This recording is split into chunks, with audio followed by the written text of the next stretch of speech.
Alright, for the 6 fans, I do have you probably forgot who I am, but I'm the dude that's been spending this whole winter in pretty much all summer working on this sailboat to get on the water.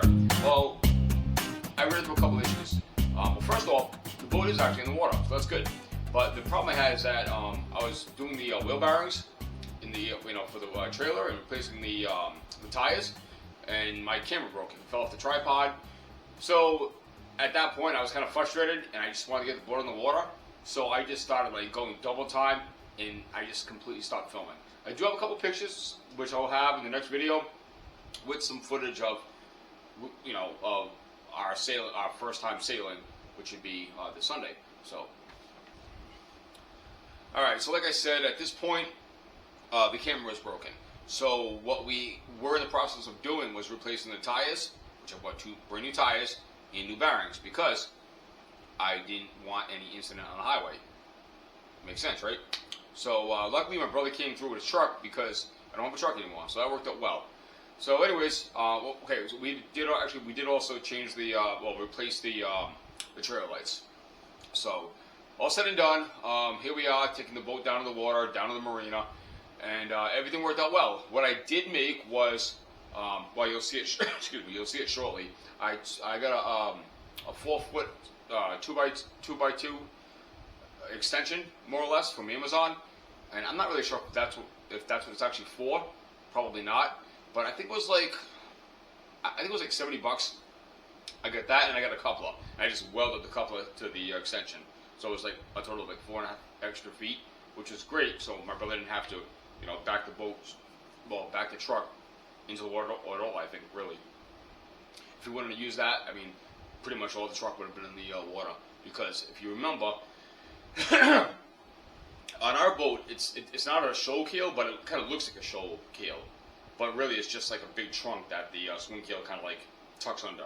So by having that, it makes the boat like pretty high off of the trailer. So the extension was something we definitely needed. But nevertheless, we got it down there, dropped it in the water, and everything went really, really good. Except, well, yeah, it went pretty good. But once we're ready to get in and bring it to the mooring, realized that one thing I didn't actually test. Well, I tested the engine, it ran great, but I did it like with like another hose I had, and I kind of like cut off the fitting, the quick connects, just because at the time when I was testing it and working on it, I didn't have a quick connect because we've had inboards for like the longest time. So anyways, here we are down there, and I guess the ones that I bought didn't match. Like the numbers have to match from like the male and female, and they didn't match. So I ended up having to like cut it again, and just like put the holes in the tank, blah blah. So anyways, we got to the mooring, and everything went well with that. So now we're at the point of getting the rest of the stuff on the boat, like the rest of the hardware, the mast up, the keel down. I mean, there was so much more stuff that I had to do once it was in the water. It's been in the water for about a month now, and I'm trying to go over like all the stuff that we had to do. And I know I'm trying to tell you exactly what I did, but I'm sure I'm gonna forget a lot of stuff because there was so much stuff there. I was going there every day after work, and I still pretty much am, and we still haven't sailed yet. So I wanted to make this video because I wanted to like get everybody caught up. Now that my camera's like somewhat fixed. Actually, I'm not even sure how good the quality is gonna be because I had to like super glue the monitor more or less, and I don't know how it's gonna go, but I don't even care. I just want to get this thing done, just to give a quick update. And sailing Sunday, so I'll be filming that, so it'll be kind of like fun and interesting to see how that goes. All right, sorry. Back to it. So boat's in the water. Started going back day by day. First day, let me see. First day I lowered the keel, and that was kind of an issue because the keel kind of swelled a little bit into the trunk. So I kind of had to use like a 2x3 and hammer it down, and that's how I got the keel down. But what I did was I put some tension on the line, so that way there it just didn't drop straight down. So once it broke free, it went down maybe a couple inches. So like I said, the line was there connected to the winch, so I was able to slowly lower it after it broke. So keel is down now, that was good. And no water was leaking in the boat, so that was great. Let's see, after that, what did we do?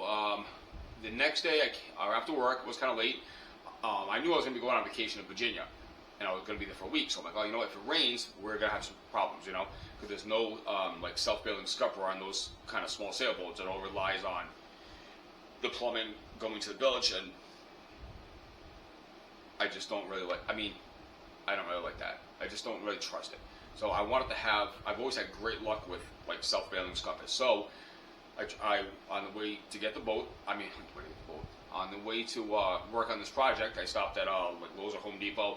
I picked up the proper drill size. I punched a hole in the transom, which was kind of sketch, but it was important. And then I ran the self-bailing scupper with the what the hell do you call it? It's like the it's like there's a what do you call it? Not a through tube.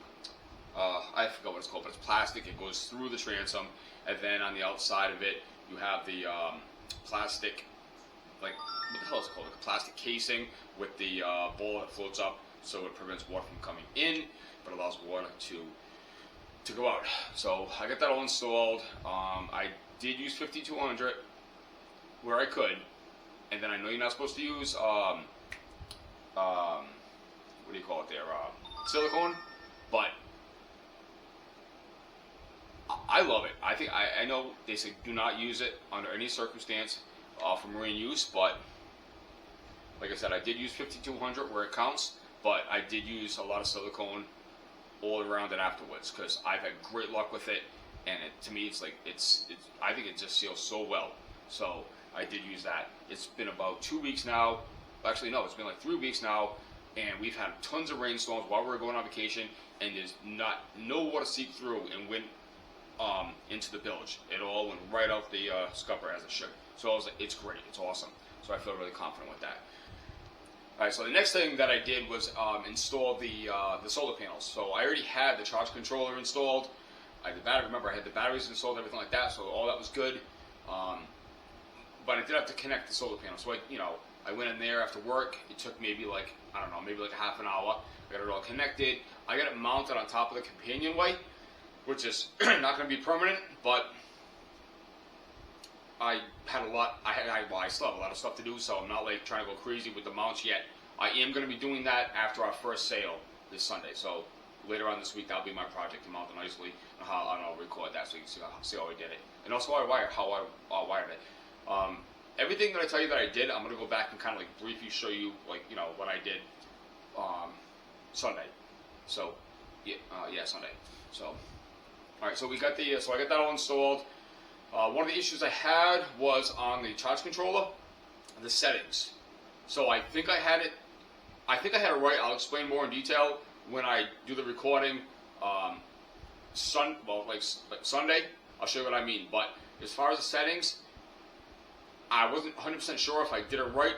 So what I did was I had it all connected. I went back the next day to see like how much it charged, and it charged to like 13.2 or something like that.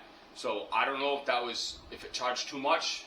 So I didn't want any kind of issue while I was on vacation. So I did actually just unplug it. There was no water coming in. I felt confident that the scuppers were working, so I didn't think I was going to be using any kind of energy, with the bilge going on. So I felt, confident with the amount of power that I had and the 2 batteries. So I disconnected it, brought the solar panel back into the cabin, and left it at that. What else? I did. My wife and I installed that foam mat that goes on the cabin sole, and that looks pretty good. There's so much stuff that we did. I'm just like trying not to think back, and it just seems like I had the boat in there forever, working on it. Let's see what else. So the mast, that was an interesting day. Well, the first day, my dad and I went out, and in my mind, I thought it was going to be like a piece of cake, no problem at all. I went out there, I had the 4x4 for like the leverage. I had it all planned out nicely, got it all set up, and my dad's looking at me shaking his head. And I know that look. That look means, Doug, it's not going to happen today. He's like, oh, let's bring the mast out as far as we can, and I just want to see something.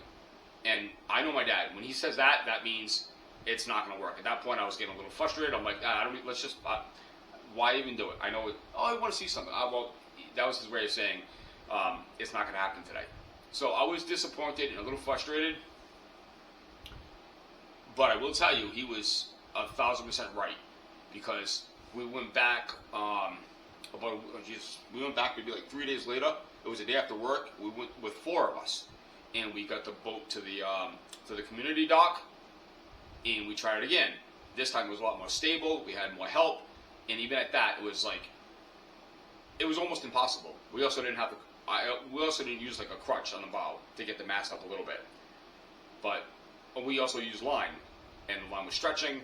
So lesson learned. Obviously, you can't use line. I should have realized that before we tried doing it. So the third time we went out to try to do it, it was my wife, my friend Corey, my father, and we went out there a lot more prepared. We had the proper size crutch in the front. It was about 4.5 feet high, which is great because we could easily lift up the mast from the bow to get it on the crutch. And then we used 2 come-alongs and 2 heavy like yellow straps. So to connect from the mast to the 4x4, and then we used the come-along from the 4x4 to the pier on the dock. So I mean, once we started, my wife was on the winch. She started cranking it. We were taking our time, and it did look sketch. Harbor Patrol did come by, and he was a little doubtful, saying that this is a lot of mast to try to do it by hand. But I'm really determined when I have something on my mind. So I explained to him that we're going to carefully try to do this, and things look like kind of sketch, where we're going to stop. And I was going to stop, I think. There is other boats around, so I think I actually would have stopped, because I don't want to break anybody's boat with the mast on the fell or anything like that. But everything went really well. So my wife's cranking it up. It's going up nice and smooth. We're taking our time.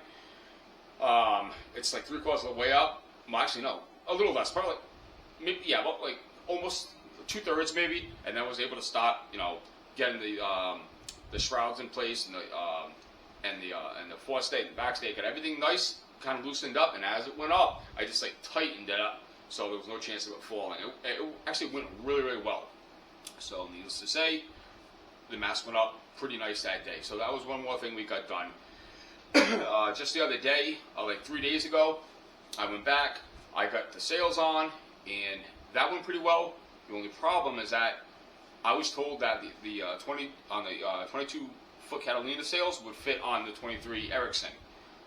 But what I forgot is that the mast on the 23-foot Erickson is the same mast that they use on the 25, which is quite a bit heavier and quite a bit taller.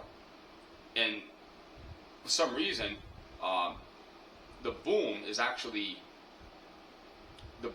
it's not as I guess it's not as long as you would think, because the 22-foot mainsail is actually like a little bit longer than the boom. So I have to figure out what I'm gonna do with that. So that was kind of a little bit depressing. But nevertheless, I got the main on. I got the boom on afterwards. Well, you know what I mean. And then it's got a roller furler, so I got the jib on, and I got it all the lines figured out and everything. So things are going pretty good. One thing I did forget, I forgot to put the damn wind indicator on the mast. So I got to figure out how the hell I'm going to get up there, because those lines don't look. I mean, they're going to serve its purpose for sailing, but I don't think they're good enough to hoist me up there. So I'm going to try to find out if I can put the wind indicator somewhere else on the boat. Maybe, I don't know. I got to figure that out. Also, another really big thing is the masthead light. I forgot to put that on too. So that might be an issue. That might be a pretty big issue. I got to figure something what I'm going to do with that. What else did I do? Oh, I did finish the paint. Well, I finished the paint on the exterior, and it's been 3 weeks. Also, yeah, it's been about 3 weeks, and it weathered really nice. It didn't start to break down or anything like that. It's actually really nice. You'll see Sunday. I still have some interior work to do as far as painting, putting up the rest of the trim. I did get the head inside installed. What else? I got to put some LED lights in.